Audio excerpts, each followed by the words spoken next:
The fluorescent lights of Space Station Delta buzzed quietly overhead as James Miller walked through the sterile white corridor. His boots made a soft thudding sound against the metal floor, a rhythm he had grown used to over his 15 years of service as a security specialist. Security Chief Miller to Command Center. The station's AI announced through the overhead speakers. James changed direction, his weathered face showing no reaction to the sudden summons. At 42, he had seen enough surprises to know that showing concern never helped. The command center's doors slid open with a soft hiss. Inside, Station Commander Thomas stood with his hands clasped behind his back, staring at the massive viewport that showed Earth floating like a blue marble in the distance. Next to him stood a woman James had never seen before. "Miller," Commander Thomas said without turning around. "Meet your new assignment." The woman turned, and James felt his training kick in as he automatically assessed her. She stood about 5'7", with features that seemed almost too perfect to be real. Her hair was a soft brown that caught the starlight from the viewport, and her eyes. James blinked. Her eyes seemed to shift color as she looked at him. "You can call me Rose," she said, her voice carrying an accent James couldn't quite place. "With all due respect, Commander," James said, keeping his voice neutral, "I need more information than just a first name if I'm going to provide proper security." Commander Thomas finally turned around, his face tight with tension. "That's all the information you get, Miller. Direct orders from Earth Command. You're to protect her at all costs, no questions asked." James felt his jaw tighten. In 15 years, he had never been asked to protect someone without a proper background check and security clearance. It went against every protocol in the book. "Sir, the regulations clearly state." "The regulations have been suspended in this case," Commander Thomas cut him off. "This comes from the very top.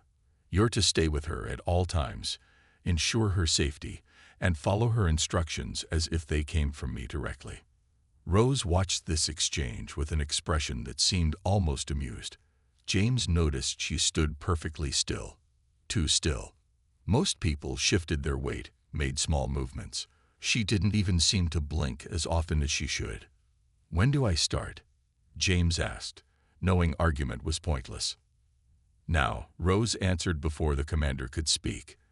"I need to tour the station's critical systems." James frowned. "Those areas are restricted to essential personnel only." "She has full access," Commander Thomas said, handing James a security card. "Highest clearance level." Again, no questions asked. As James took the card, the station's lights flickered briefly. A moment later, the engineering alert sounded, 3 short beeps that indicated an unexpected power fluctuation. "That's the third one today," Commander Thomas muttered, moving to check the nearest console. James noticed Rose's expression change for just a fraction of a second. Something between concern and recognition flashed across her face before disappearing behind her careful mask of neutrality. "Shall we begin the tour?" she asked, moving toward the door with graceful steps that seemed too precise, too measured. As James followed her out of the command center, his combat-trained instincts screamed that something was very wrong. The power fluctuations, her perfect movements, the unprecedented security clearance, none of it added up. They walked in silence through the station's corridors, their footsteps echoing in perfect synchronization. James noticed that crew members they passed did double takes when they saw Rose, their eyes lingering on her 2 perfect features before quickly looking away. "Where would you like to start?" James asked, trying to maintain professional courtesy despite his growing unease. "The power core," Rose replied without hesitation. "I need to see your main reactor." James nodded, leading the way while keeping her in his peripheral vision. As they walked, he couldn't shake the feeling that he wasn't so much protecting her as he was escorting something that had somehow found its way onto his station wearing human skin. The lights flickered again, and this time, James was sure he saw Rose smile. The reactor room hummed with energy as James and Rose completed their inspection. 3 hours had passed since their tour began, and James's unease had only grown. Rose had examined every system with an expertise that seemed impossible for someone who supposedly needed a guide. A sharp crackling sound from above made James look up. The overhead lights sparked, and his training kicked in before his conscious mind could process what was happening. "Down!" James shouted, lunging forward to tackle Rose away from her position. As they hit the floor, a beam of intense blue energy sliced through the space where she had been standing, leaving a scorched line across the reactor room's wall. James rolled to his feet, drawing his standard-issue weapon in one fluid motion. His eyes scanned the shadowy upper-maintenance walkways where the shot had originated. The attacker was using tech he'd never seen before. The weapon's discharge hadn't registered on any of the station's security sensors. What happened next made him question everything he thought he knew about human capabilities. Rose moved, not the way people move. She became a blur of motion. One moment she was beside him, the next she was 20 feet away, avoiding another blue energy beam with impossible precision. She didn't dodge the shot. She was simply no longer where it was going to be. 3 more attackers emerged from the shadows above, their forms cloaked in some kind of light-bending technology that made them appear as shifting distortions in the air. They carried weapons that looked like they belonged in a science fiction movie. James didn't hesitate. He fired 3 precise shots at the walkway supports beneath the attackers' positions. The metal groaned and gave way, sending 2 of them tumbling down. The third jumped, moving with the same impossible speed he'd just witnessed from Rose. "Behind you," Rose called out, her voice carrying an authority that hadn't been there before. James spun and fired without thinking, his bullet catching the 4th attacker who had somehow materialized behind him.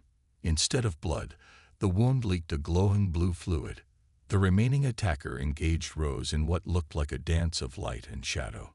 Their movements were too fast for James to track, but he kept his weapon ready, looking for an opening. He found it when Rose drove her opponent toward a junction box. James fired, hitting the power distribution panel. Sparks erupted, momentarily illuminating their attacker in stark relief. What he saw wasn't human. The creature's skin was like liquid metal, its eyes glowing with the same blue energy as its weapons. As the energy discharged from the panel engulfed it, the being seemed to dissolve into particles of light before vanishing completely. Alarms blared throughout the station as emergency systems kicked in. James turned to Rose, who stood calmly straightening her clothes as if she hadn't just moved in ways that defied physics. "You could have handled that yourself," James said, keeping his weapon lowered but ready. "You didn't need my protection at all." Rose smiled, and for the first time, it reached her eyes. "You're wrong. I needed exactly what you just demonstrated: instinct, quick thinking, and the willingness to act without full understanding.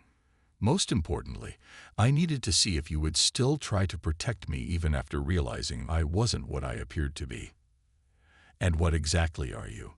Before she could answer, the station's emergency lighting turned red, and Commander Thomas's voice came over the intercom. "Multiple unauthorized vessels approaching. All security personnel to battle stations. This is not a drill." Rose's expression turned serious. "We need to leave. Now. There are more coming, and they won't stop until they've either captured or killed me."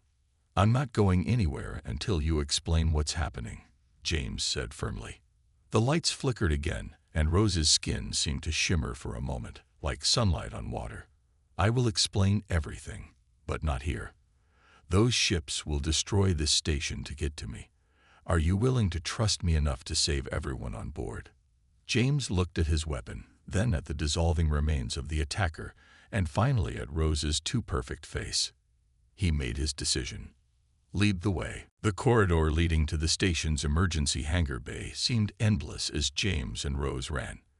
Warning sirens screamed through the station's speaker system, and red emergency lights cast ominous shadows on the walls. "My ship is in Bay 7, James said between breaths. "It's not much, but it's fast." "It will do," Rose replied, her voice steady despite their pace. She hadn't broken a sweat, and her breathing remained perfectly even. The important thing is that it's not registered in any major database. The whole station shuddered as something struck its outer hull. James's communicator crackled to life with Commander Thomas's voice. 6 unknown vessels have opened fire on our defensive shields. All personnel, evacuate immediately. Repeat, this is not a drill. They reached Bay 7, and James quickly pressed his hand against the security scanner. The doors slid open to reveal his ship, the Starcaster, a modified transport vessel he'd won in a card game years ago. It wasn't pretty, but he'd spent years upgrading its engines and defensive systems. As they rushed toward the ship, the hangar bay's massive exterior doors began to close automatically, an emergency protocol designed to prevent explosive decompression if the station's hull was breached. "We've got 2 minutes before those doors seal completely," James said, powering up the ship's systems. Rose slid into the co-pilot's seat with fluid grace. Her fingers flew across the control panel, inputting commands faster than James could follow. The ship's systems responded to her touch like they never had before, displays lighting up with information he didn't even know they could show. "What are you doing to my ship?" he asked, strapping himself in. "Optimizing," she replied simply. "Your reactor can perform 40% better if properly calibrated. We'll need the extra power." Another impact rocked the station. Through the hangar bay's force field, James could see flashes of weapons fire in space. The attacking ships were sleek, their hulls seeming to absorb light rather than reflect it. "Control, this is Security Chief Miller requesting emergency launch clearance," James called over the comm. "Clearance granted," Commander Thomas's voice replied. "Get her out of here, Miller. That's an order." The Starcaster's engines roared to life just as the hangar doors reached their halfway point. James guided the ship through the narrowing gap with inches to spare, emerging into chaos. Space around the station had become a battlefield. The attacking vessels moved like predators, their weapons cutting through the station's defensive screens with terrifying efficiency. As soon as the Starcaster cleared the hangar, 3 of them broke off their attack and turned to pursue. "They're locking weapons," James announced, throwing the ship into a spiral. "Bearing 227 Mark 45, Rose said calmly. "Full power to engines when I say. That's directly toward their lead ship. Trust me." James kept their course steady as the enemy vessel grew larger in their viewport. At the last possible second, Rose said, "Now." He slammed the engines to full power. The lead ship fired, but Rose had already reached over and activated something on his control panel. The Starcaster seemed to slip sideways in space, the enemy fire passing harmlessly through where they had been. "How did you?" "Your ship's gravitational stabilizers can be reversed to create a localized space-time distortion," she explained as if it were obvious. "Head for these coordinates." Numbers appeared on his navigation display, pointing to a location deep in unexplored space. "Those coordinates are beyond any charted safe routes," James said, even as he input them into the nav system. "The gravitational distortions out there will tear us apart." Rose's lips curved into a slight smile. "The distortions are exactly what we need. Your pursuer's technology can't compensate for genuine spatial anomalies." Sure enough, as they approached the edge of known space, their pursuers began falling behind, their sleek ships struggling against the increasing gravitational waves. "You know," James said, watching the enemy ships grow smaller on his rear sensors, "sooner or later, you're going to have to tell me what this is really about." "Yes," Rose agreed, her eyes fixed on the swirling chaos of unexplored space ahead of them. "And when I do, everything you think you know about the universe will change." The Starcaster drifted in a pocket of calm space, surrounded by swirling gravitational storms that lit up the viewport like multicolored auroras. They had been here for an hour, hiding in what Rose called a spatial fold, a place where normal space curved in on itself. James watched as Rose stood in the ship's small common area, her appearance slowly beginning to change. The perfect human features he had grown used to seem to melt away like wax, revealing something both beautiful and impossible beneath.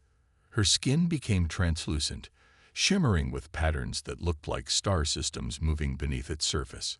Her hair transformed into what appeared to be streams of living light, and her eyes now held galaxies within them.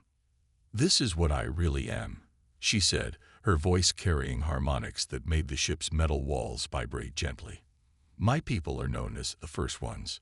We were among the first sentient beings to achieve consciousness in this galaxy."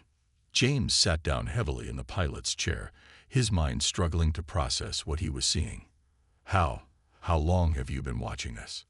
"We were there when your ancestors first looked up at the stars with wonder," Rose replied, moving with liquid grace to sit across from him. "We watched as you discovered fire, built civilizations, reached for the stars. We have been your silent guardians, protecting your development from those who would interfere." "Those ships that attacked us. The Void Collective," she said, her expression darkening. "They believe that emerging civilizations should be harvested for their potential, their people enslaved and their resources consumed. They have destroyed countless young species before we could stop them." James leaned forward, his training helping him focus on practical matters despite his shock. "Why reveal yourself now? Why choose me?" Rose's smile carried the warmth of 1,000 suns. "Because humanity stands at a crossroads. Your technology is advancing rapidly. Soon, you will discover principles of physics that could either elevate you to the stars or destroy you completely. The Void Collective knows this. They want to strike before you become too powerful to control." She stood again, and the space around her seemed to bend slightly. "As for why I chose you, we have been studying human military personnel for centuries. You are unique, James Miller. Most humans would have either frozen in fear upon discovering my true nature or tried to exploit it for personal gain. You did neither. You adapted, protected, and most importantly, you questioned, but not at the expense of doing what needed to be done." "The power fluctuations on the station," James said, pieces falling into place. "That was you. My natural form interferes with your technology. Maintaining a human appearance requires constant adjustment." She paused, looking out at the cosmic storm surrounding them. "There is something else you should know. I am not just any member of my species. I am their queen." James felt the weight of this revelation settle over him. That's why the Void Collective attacked in force. They weren't just trying to stop first contact. They were trying to assassinate you. "Yes, but they underestimated both of us." Rose turned back to him, her cosmic form casting soft light throughout the cabin. "I need your help, James. My people are powerful, but we are few. We cannot directly interfere in the affairs of younger races without causing tremendous damage to the fabric of space-time itself. But we can work through intermediaries, through humans who prove themselves worthy." "What exactly are you asking me to do?" "Help me forge an alliance between our peoples. Be the bridge between your world and mine. The Void Collective will return with a larger force, and when they do, humanity will need to be ready." James stood, looking into eyes that contained entire star systems. A normal person might have been overwhelmed by the sheer impossibility of what stood before him. But James Miller had spent his life protecting others, and now he was being asked to protect not just one person, but all of humanity. "Where do we start?" he asked. Rose's smile lit up the cabin brighter than any of the spatial storms outside. "First, we warn your people. Then, we prepare them for what's coming." The Starcaster's engines hummed as they approached Earth space. James had spent the last 12 hours listening to Rose explain things that changed his entire understanding of the universe. The history she shared spanned millions of years, telling of civilizations that rose and fell before humans had even learned to make tools.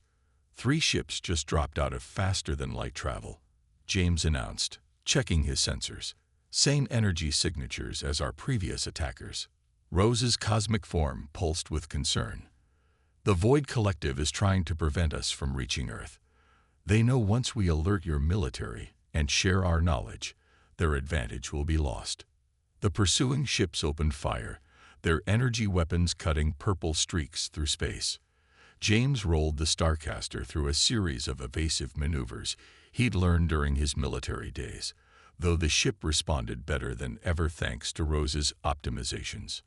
"We're still 6 minutes from Earth's defense perimeter," James said, his hands dancing across the controls. "Can you do that space-time distortion trick again?" "Not here," Rose replied, her voice carrying harmonics of worry.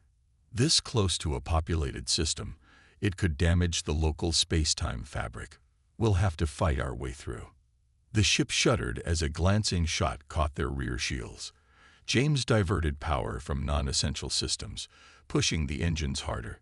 The Void Collective ships were faster, but their larger size made them less maneuverable. "They're not trying to destroy us," James realized, watching their attack pattern. "They're herding us away from Earth." "Correct. They want to capture me alive. The knowledge I possess." Rose's form flickered slightly. It would give them the power to enslave countless developing worlds. A new alarm blared on the control panel. 5 more ships had appeared ahead of them, cutting off their path to Earth. They were trapped between the two groups. "I won't let them take you," James said firmly, his mind already racing through options. Rose placed a luminescent hand on his shoulder. "There is another way. I can temporarily drop my containment field, show them my true form. It will blind their sensors, and maybe even damage their ships. But what? The energy release could kill you. Human bodies aren't meant to be exposed to our unshielded presence." James checked their shields again, down to 40% and falling. The enemy ships were closing in from both sides. In moments, they would be in tractor beam range. "Do it," he said. "But first, let me send a message to Earth Defense Command. They need to know what's coming, even if we don't make it." Rose nodded, her cosmic form beginning to pulse with increasing intensity. James quickly coded a priority message, attaching the sensor data they'd gathered about the Void Collective ships, along with a brief explanation of the situation. "Message sent," he reported. "Ready when you are." "James Miller," Rose said, her voice carrying the weight of eons, "you continue to prove why we chose correctly. Close your eyes. No matter what you feel, do not open them until I say." James sealed his eyes shut. Even through his closed eyelids, he saw the brightness building in the cabin. The ship's metal frame groaned as if under immense pressure. He felt heat on his skin, then cold, then sensations he had no words for. The sensor arrays screamed warnings in every frequency. Through it all, James kept his hand steady on the controls, trusting Rose completely. Then he heard it, the sound of the Void Collective ships' hulls being stressed beyond their limits. Their energy weapons went silent. The pressure in the cabin gradually decreased, and the strange sensations faded. "You can open your eyes now," Rose said, her voice back to normal. James looked at his displays. The enemy ships were drifting, their systems completely overloaded. Through the viewport, he could see Earth's defensive fleet approaching, having picked up his emergency signal. "We made it," he said, then turned to look at Rose. She had returned to her human appearance, though it seemed to take more effort than before. "Yes," she replied with a tired smile. "Now comes the hard part. Convincing your leaders that everything you're about to tell them is true." James smiled back. "After what I've just seen, I think I can be pretty convincing." Earth's orbital defense platforms glowed with energy as the largest Void Collective fleet yet emerged from faster-than-light travel. 3 weeks had passed since James and Rose's return, weeks spent frantically preparing Earth's defenses with the help of Rose's knowledge. 37 enemy capital ships detected, announced the AI in Earth Defense Command's Central Operations Room. Multiple smaller craft launching from each vessel.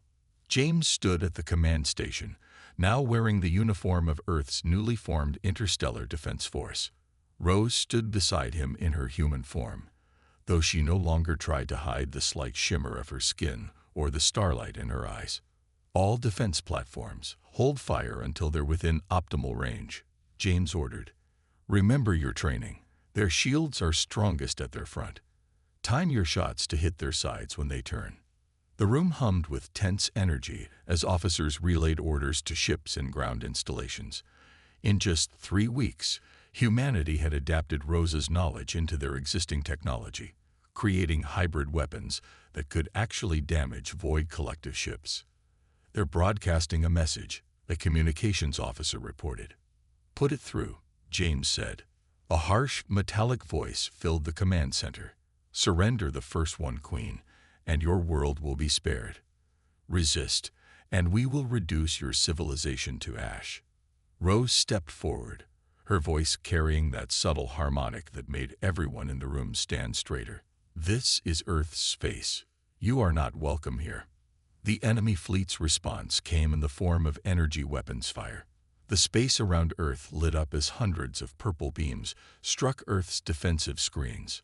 "Shields holding at 82%, reported the defense officer. "Enemy ships entering optimal firing range in 10 seconds. James keyed the command frequency. "All units, execute Battle Plan Delta. Show them what humanity can do." Earth's defense platforms and ships opened fire in perfect synchronization. Beams of golden energy, human technology enhanced by Rose's knowledge, sliced through space. The Void Collective ships tried to evade, but James had studied their tactics. As they turned to present their strongest shields, squadrons of smaller Earth ships attacked from multiple angles. 3 enemy capital ships disabled, the AI announced. 2 more showing critical damage. But the Void Collective hadn't come unprepared. Their smaller ships began kamikaze runs against Earth's defense platforms, sacrificing themselves to create gaps in the defensive screen. "They're concentrating fire on the Antarctic defense sector," James observed. "Just like you predicted they would." Rose nodded, her human disguise flickering slightly with concentration. "They believe our main command center is there. Shall we show them their mistake?" James smiled grimly. "Trigger the gravity mines." Hidden throughout the battle space, specially designed devices activated, creating localized gravity distortions that tore apart Void Collective ships from the inside. It was Rose's technology combined with human ingenuity. The mines had been disguised as debris from the earlier battles. "Enemy fleet is splitting up," reported the tactical officer. "They're trying to retreat." "Not this time," James said firmly. "All ships, execute containment pattern. Don't let them escape to warn others." Earth's ships moved with practiced precision, herding the remaining enemy vessels into a kill zone. The Void Collective forces, facing tactics they'd never encountered and technology they thought impossible for humans to possess, began to surrender one by one. Rose turned to James, her eyes holding galaxies of pride. "You've done it. Humanity has proven itself beyond any doubt." "We had help," James replied, watching as Earth ships began boarding the surrendered enemy vessels. "But yes, we did." The command center erupted in cheers as the last enemy ship lowered its shields in surrender. Humanity had faced its first major interstellar threat and emerged victorious. "What happens now?" James asked, turning to Rose. She smiled, her human form becoming slightly more translucent as she relaxed her disguise. "Now, my friend, we begin the real work. Your people have earned their place among the stars. It's time to show you just how vast and wonderful this galaxy truly is." James looked at the tactical display showing Earth's ships victorious against a force that had terrorized developing civilizations for millennia. Humanity had taken its first steps into a larger universe, and he had helped guide that step. "I'm ready," he said. "We all are." 1 year after the Battle of Earth, James stood on the observation deck of humanity's first interstellar embassy. The structure floated in neutral space, its crystalline walls containing technologies from both human engineering and First One design. Through the transparent ceiling, he could see 3 suns of different colors dancing around each other in an eternal cosmic ballet. Admiring the view again, Rose's voice carried its natural harmonic now, as she had no need to hide her true nature here. Her cosmic form cast gentle light patterns across the deck's floor. "It never gets old," James replied, turning to face her. "A year ago, I was just a security chief on a space station. Now I'm humanity's first ambassador to the most advanced civilization in the galaxy." Rose moved to stand beside him, her form rippling like starlight on water. "You were never just anything, James. That's why I chose you." Below them, in the embassy's main hall, representatives from 20 different human nations were meeting with members of Rose's people.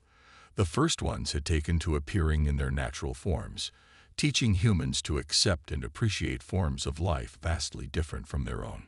"The mining rights agreement with the Centauri colonies was ratified this morning," James reported.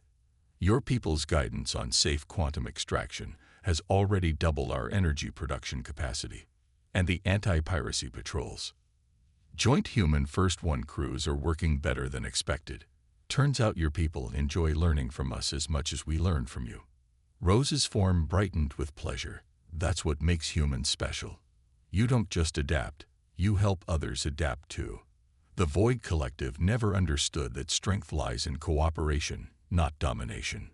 A junior diplomat approached, trying hard not to stare at Rose's cosmic form. "Ambassador Miller, the Cultural Exchange Committee is ready for you." James nodded. "Thank you, I'll be there shortly." After the aide left, Rose said, "They're discussing the art exhibition." Yes, apparently, when human artists learned they could create paintings using quantum particles that change color based on the viewer's emotional state, they couldn't wait to experiment. "We're setting up galleries across Earth.